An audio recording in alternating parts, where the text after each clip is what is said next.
In the heart of an ancient forest, shrouded in mist and mystery, there was a village known for its tales of spirits and the supernatural.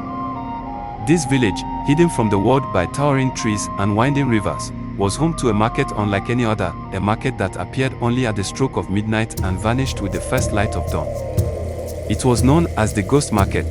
The Ghost Market was a place of wonder and terror where the living could trade with spirits for unimaginable treasures. But such riches came at a steep price, the risk of losing one's soul. The elders of the village spoke of this place in hushed tones, warning the young and the foolish to stay away. Yet, as with all forbidden things, the lure of the unknown was too great for some to resist. One such person was a young man named Kofi. Kofi was brave, or perhaps reckless, with a curiosity that often got him into trouble. He had heard the tales of the ghost market all his life, the stories of people who had entered and never returned, and the whispers of those who had come back changed, their eyes hollow and their voices distant. But Kofi was undeterred. He was determined to see the market for himself, to glimpse its wonders and perhaps even walk away with one of its fabled treasures. One night, under the light of a full moon, Kofi set out into the forest. He followed the path as it twisted and turned, the trees closing in around him like the jaws of a beast. The air grew colder, and the sounds of the night, crickets, owls, and the rustling of leaves faded away, replaced by an eerie silence. Kofi's heart pounded in his chest, but he pressed on, driven by the stories that had fascinated him since childhood. As the midnight hour approached, Kofi reached a clearing deep within the forest. There, bathed in the pale light of the moon, was the ghost market.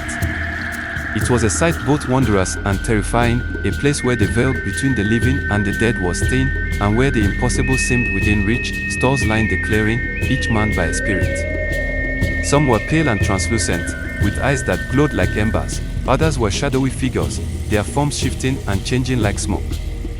The stalls themselves were filled with treasures, golden trinkets, shimmering jewels, and strange artifacts that seemed to hum with power. But there were also darker things, items that radiated malevolence. Their surfaces sleek with an unnatural sheen. Kofi walked among the stalls, his eyes wide with wonder. He marveled at the treasures, tempted by their beauty and their mystery. But he also felt a growing unease, a sense that he was being watched. The spirits whispered as he passed, their voices low and sibilant, like the wind through the trees.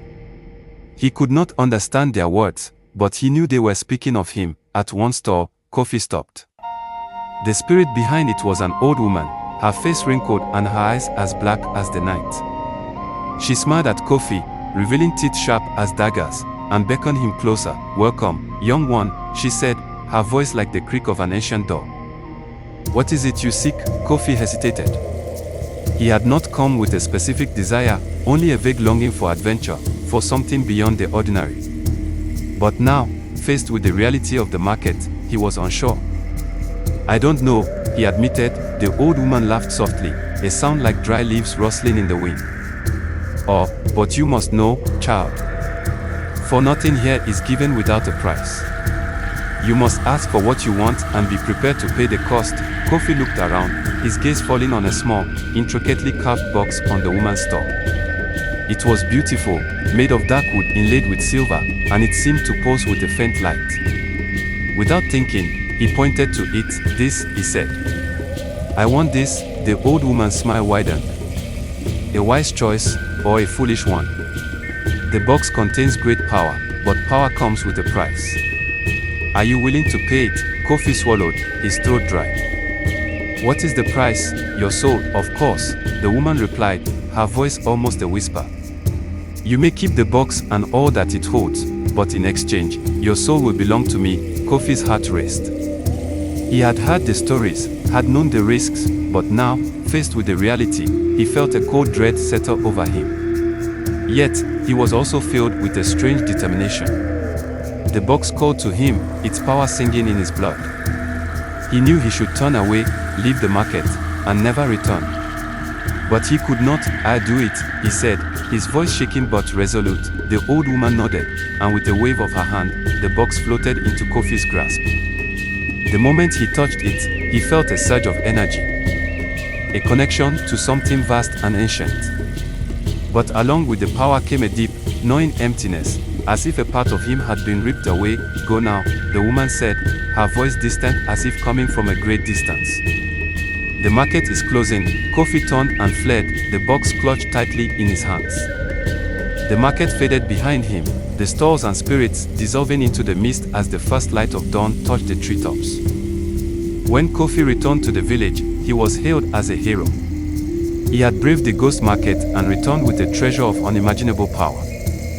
But those who looked closely could see the change in him, the way his eyes no longer sparkled with life, the way his laughter seemed hollow, and the way he sometimes stared into the distance, as if seeing something no one else could. For Kofi had gained the box, but lost something far more precious, his soul. And the ghost market, as it always did, had claimed its price.